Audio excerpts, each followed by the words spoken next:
My wife vanished on a girl's trip, came back pregnant by another man. So I gave her the closure she never expected. First time posting like this, so I don't know if this is where you share this kind of stuff. But honestly, I got no one else who's gonna believe how weird this got. Buckle up, I guess. I'm not looking for advice. I just want to get this crap out of my head. Maybe laugh at how nuts life gets sometimes. Call me Jasper, 32M. Wife is Cynthia, 31F. So anyway, I'm not saying things were perfect, but we always muddled through, even when she'd get all moody about me leaving my socks everywhere or whatever. Nothing wild, just standard married life. Except this last year, Cynthia got a lot more into her self-care stuff. Made a big thing about needing time away. I didn't fight her on it, mostly because she said her and Diana, her best friend since like middle school, were planning a little trip with a couple other girls for mental reset. Sounded fine to me. Honestly, I was looking forward to having the TV to myself for once. Now, the weird part started before she even left. I just chalked it up to pre-trip nerves, but she was packing like she was never coming back. Like, stuffing her biggest suitcase with way more than I've ever seen her take for 4 days. I asked if she needed help, and she just snapped at me about not knowing how women travel. Whatever. I let it go. Her phone started getting weird too. Like, I'm not one of those guys who snoops, but she started taking her phone into the bathroom even for showers and kept flipping it over whenever I walked by. I joked about her sexting Diana, and she got all cold. I kind of brushed it off because who the hell wants to be that paranoid husband, right? I mean, she's never given me a real reason. So trip day comes. She's up at 6, which is already weird. Running around like she's late for a flight. Except they were supposed to drive to this rented cabin up near the lake. Diana shows up in an Uber, honks twice, and Cynthia's out the door before I can even say bye. She's got her headphones in, doesn't even look back. I remember thinking that was kind of harsh, but whatever. Maybe she's stressed. The first night, she sends me a photo of a fire pit, some marshmallows, a bunch of feet, and fuzzy socks. It looks legit. Second day, nothing. Like, not even a good morning. I check Diana's Insta. She's got a pickup from her kitchen. I think maybe it's an old pic, but it's weird. I text Cynthia. Hey, everyone okay? She hits me back with just busy all good, which is so unlike her. Usually she likes to rub it in if she's having fun, and I'm home eating leftover pasta. By the third day, I'm getting antsy. Her mom, Marilyn, texts me if I've heard from Cynthia. Says she tried to call and got voicemail. I say, yeah, I guess she's busy. Marilyn gets weirdly defensive. Like, she's fine, stop worrying. I'm not even pushing, so now I'm actually getting annoyed. I text Diana. No response. So, I start doom scrolling, looking for any sign of where they actually are. Nothing. No posts, no tags. Nothing from anyone else who's supposed to be on this trip. It's like they all fell off the map. I call Cynthia. Straight to voicemail. I call Diana. It rings out. I'm not gonna lie, by that night, I'm sitting in our kitchen watching her dog, not mine, hers, wondering if I should call someone or if I'm just being dramatic. Then, finally, on the fourth night, she comes back. No heads up, just the sound of her keys at the door. I go out there and she's standing in the hallway, looking like she slept in her clothes. She's got her suitcase, but it's just dumped by the door. And she's got this look that's not quite guilt, not quite anything I've seen on her face before. I ask if she's okay. She just shrugs, says something about being tired and needing a shower. Now, I'm not an idiot. I ask how the trip was, and she says fine, but she can't even make eye contact. I ask about Diana, and she says Diana left early. Her mom picked her up. I'm like, since when? She just shrugs again. I say, did you even go with Diana? She gets all defensive, says, why are you grilling me? Nothing happened. Can I please just take a shower? I say sure, but I watch her walk down the hall, and I swear she's limping a bit. I don't say anything. She spends an hour in the bathroom. I text Diana again. Nothing. I call Marilyn. She says Cynthia texted her. She's fine, just tired. Maybe I should give her space. I say, she's acting weird. Marilyn says, maybe you're being paranoid. Just let her be. The next morning, Cynthia won't get out of bed, says she's got a migraine. I bring her some water, and she just mutters thanks and rolls over. I go through her bag while she's in the bathroom. Yeah, I know how that looks, but at this point, I'm just done playing nice. There's nothing in there. No receipts, no souvenirs, just a bunch of clothes and a half-eaten bag of chips. Her phone's still glued to her hand. So I just keep pushing, not letting it go. I ask straight up if she was even with Diana, and she finally snaps. says I'm being controlling, says she needs space. I say, you've had plenty of space. What's actually going on? She yells at me to get out of the room. So I do. That night, Diana finally calls me back. But instead of explaining anything, she just says she doesn't want to get involved and hangs up. I call her back. No answer. I call Marilyn. She says she doesn't want to be in the middle. So I corner Cynthia in the kitchen. I'm not proud of it, but I'm pissed. I tell her I know she's lying, and she just loses it. She throws her mug at the sink. It shatters. She shoves past me, slams the bedroom door. I follow her because seriously, what the hell? She throws open the closet, starts pulling out a bag, says she's leaving if I'm going to act like this. I tell her, good, then go. But tell me where the hell you were. She looks at me and her face just drops. She says she's pregnant. Just like that. I just stand there, trying to work out if she's even serious. She says it's not mine. She says it was a mistake. She was lonely. She didn't mean for it to happen. She thought I didn't care anymore. I don't even know what to say. I just stand there and she starts crying. Like ugly crying. The kind that doesn't make you feel sorry for them, just makes you want to get out of there. I tell her to get out. She tries to grab her bag. I yank it away. Tell her she's not taking anything until she tells me the truth. She tries to push past me. I block her. She slaps me. Hard.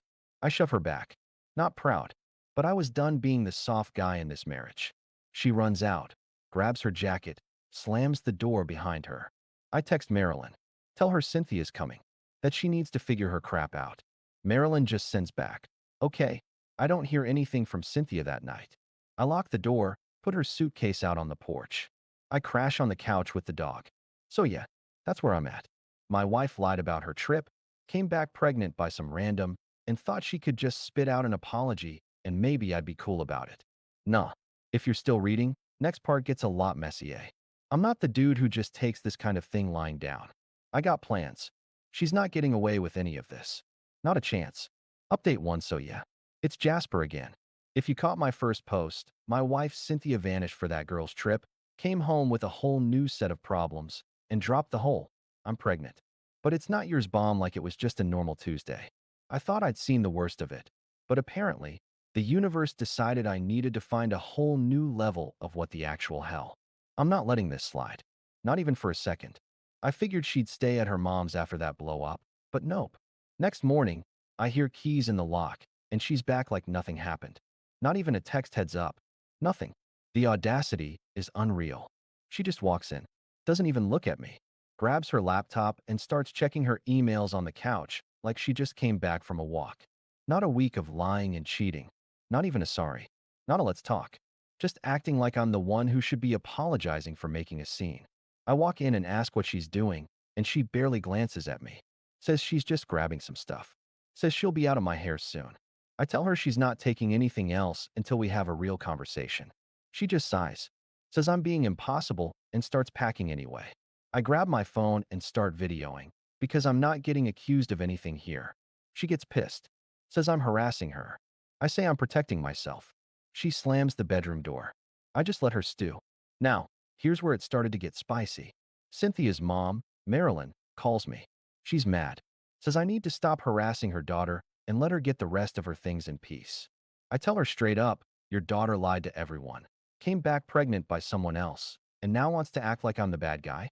Marilyn tries to guilt trip me with the whole marriage is about forgiveness thing. I lay it out. She lied, cheated, and tried to pin the blame on me being distant. I'm not covering for any of this. If Cynthia wants to keep pushing, I'll let everyone know exactly what went down. Marilyn hangs up, so I start locking things down. Literally. I go to the hardware store, get new locks for the front and back doors, change the codes on the garage, and send Cynthia a text with a photo of her suitcase on the porch. I tell her she can come grab her stuff, but she's not setting foot inside this house again. I'm not playing the nice guy. She tries to call. I don't pick up. She texts, says she'll call the cops if I steal her things. I say, they're on the porch. Come and get them. Then, as if on cue, here comes the friend drama. Diana, her best friend from the trip, finally texts me back.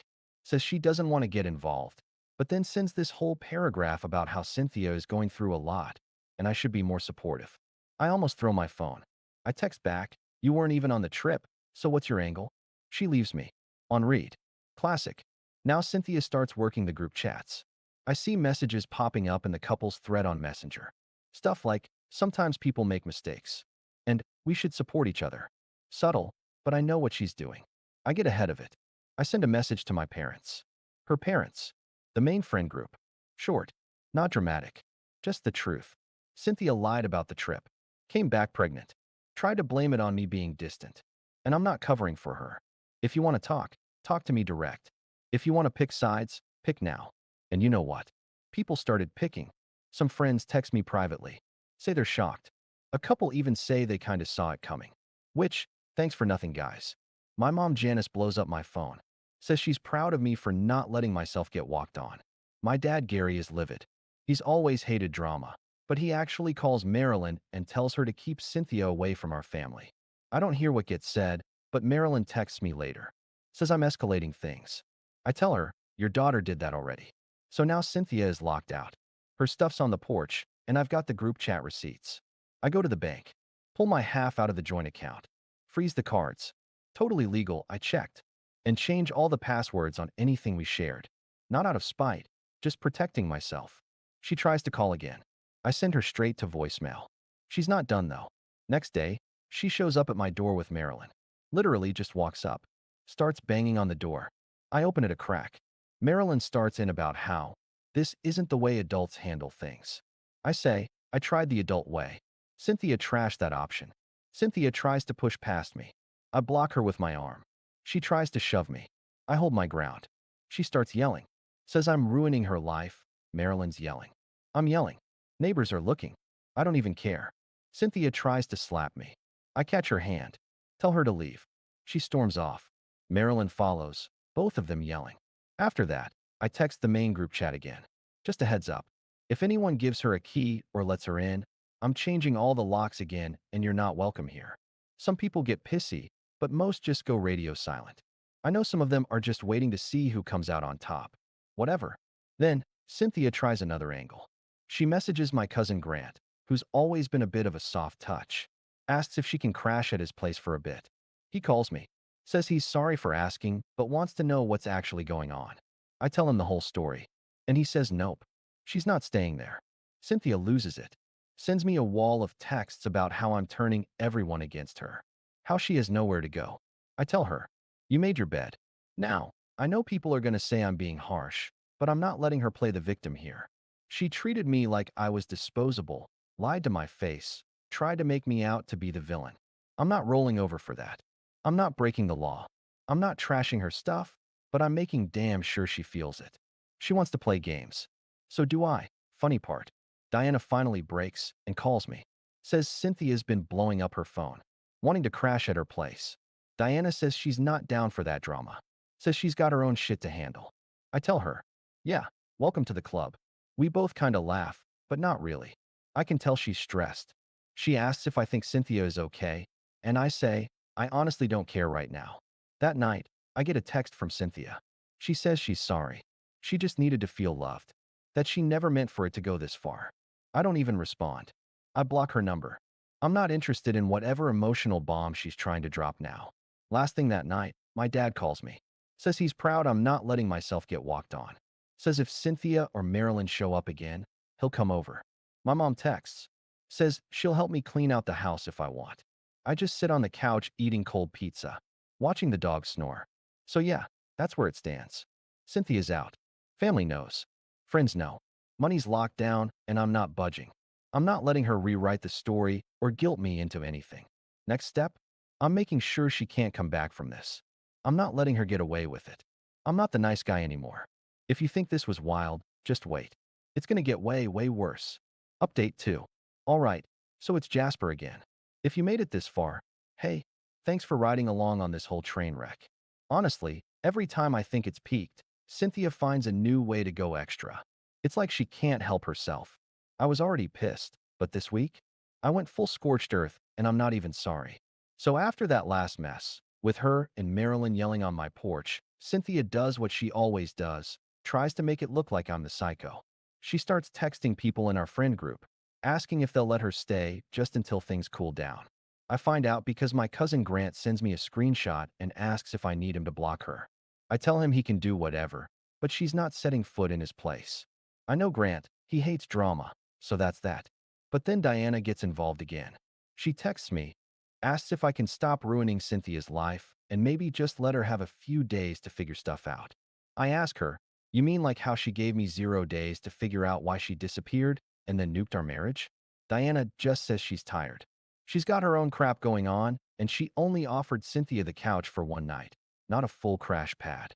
She sounds annoyed, like Cynthia's drama is contagious. Can't blame her.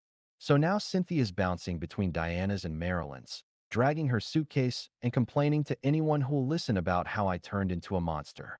My phone's still blowing up, blocked her, but now she's using random numbers and even tried to DM me on Discord. I ignore it all.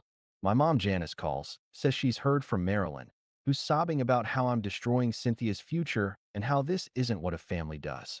I tell my mom I'm not backing down, and she just sighs and says she's on my side, but not to let it eat me up. She offers to come over and help clean out Cynthia's stuff. I tell her I'll let her know. So here's where I start to really push back.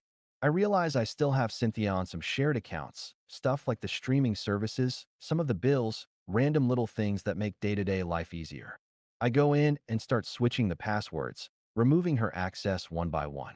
Not petty stuff, just making sure she can't keep using my money or my name for anything. She texts me from another number, says I'm being cruel. I tell her this is just the beginning. I know she's low on cash because she's been locked out of the joint account and she's been blowing through what little she has left on random Ubers and takeout. She tries to guilt trip me into unfreezing the cards. I tell her not a chance. If she wants to eat, she can ask her new baby daddy for help. She doesn't reply after that. The next surprise is Marilyn showing up at my place again, this time with Cynthia in tow. She's got this whole speech about how everyone deserves a second chance and think about the baby. I tell her I did, and that's why Cynthia is not coming back. Cynthia starts crying, says she has nowhere to go. I'm ruining her life. I tell her you ruined your own life. She tries to push past me. Marilyn tries to get in the middle, but I just stand my ground. Cynthia gets frustrated and tries to slap me again. I step back and she ends up stumbling. Marilyn yells at me. I tell her to take her daughter and leave. She grabs Cynthia's arm, drags her back to the car, slams the door, and peels out. So now I'm thinking about the next move. I know Cynthia has been telling people she's going to fight for what's hers. So I start looking up what I need to do legally. I call up a local attorney just to check where I stand. I'm not made of money, but I'm not letting her bleed me dry either. The guy tells me as long as I keep everything above board, there's not much she can do if she's the one who left and she's the one who cheated. I get the paperwork started for a separation. Nothing fancy, just making it official. I let my parents know they're relieved. Say they'll help however they can. Next up, I text Diana and let her know I'm picking up the rest of Cynthia's stuff from her place. Diana is clearly over it, says fine, but make it quick. She doesn't want to be in the middle, but I can tell she's relieved it's moving forward. When I get there, Cynthia is not around, so I just grab the boxes, thank Diana, and leave. She doesn't say much, just shrugs and goes back inside. I guess even best friends have a breaking point. Later that day, Cynthia starts spamming my phone again. She's threatening to go after everything if I don't give her what she wants. I tell her I'm not scared and she can try whatever she likes. She says I'll regret treating her this way. I say, you should have thought of that before you disappeared for a week and came home pregnant by someone else. She blocks me, then unblocks me, then blocks me again. It's just noise at this point. So now I get a call from Marilyn who says their family is going to take legal action if I don't make things right. I just laugh and hang up. My dad calls after, says he got a weird voicemail from Marilyn asking him to talk some sense into me. He says he deleted it. I tell him thanks. I'm not done though. I start going through every shared thing we ever had. Utilities, anything with both our names, even the pet insurance for her dog.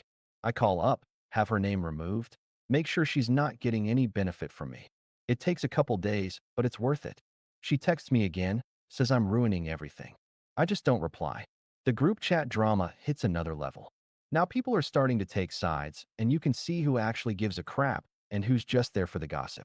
I get a message from Janice, my mom, who says she's proud of me for standing my ground, and if I need help moving stuff or dealing with paperwork, she's there. I text her back, thanks, then put my phone on silent. I need a break.